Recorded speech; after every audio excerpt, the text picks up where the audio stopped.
Well, everybody's focused on Europe this week, back from vacation, back in meeting mode. What stood out to me was Lorenzo Bini-Smaghi's piece in the Financial Times. Why? Because he just stepped off of the European Central Bank Council, and he's been a lot more vocal with his opinions. He says the ECB needs to keep a lid on dissent. It ultimately undermines the credibility of the central bank, reduces the effectiveness of its policies. Central banks are expected to explain the reasons for their actions, also the risks, including the risks of non-action. Bottom line, it's dangerous to have all of this dissent within the central bank. You hear the Bundesbank president, Jens Weidmann, for instance, coming out against what the ECB is planning on its bond purchase program. He says all this political back and forth isn't healthy for a central bank that is supposed to create the monetary union of Europe. They have enough political problems. And Sara and Scarlet, you're talking about the United States today. I am, because we're taking a look at what it means for companies on the bottom line level. We have a sell-side note on Fedex's profit warning when the company late yesterday said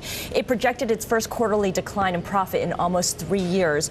Management blamed the weak global economy, and Peter Nesvold of Jefferies wrote in a note today that while the magnitude of the lowered guidance was a surprise, we were not surprised by softening express trends, the package business that was built around customers willing to pay a premium for speed of delivery. The lowered guidance sets a negative tone for third quarter earnings. And Peter Nesvold goes on to say that the FedEx stock, is probably stuck for the time being, although the company is restructuring its domestic express business, which might provide some opening for people. I was just looking at the breakdown. 70% of revenues from FedEx still coming from the United States, 30% international. Yeah, but it is the slowdown out of China that's really concerning everyone.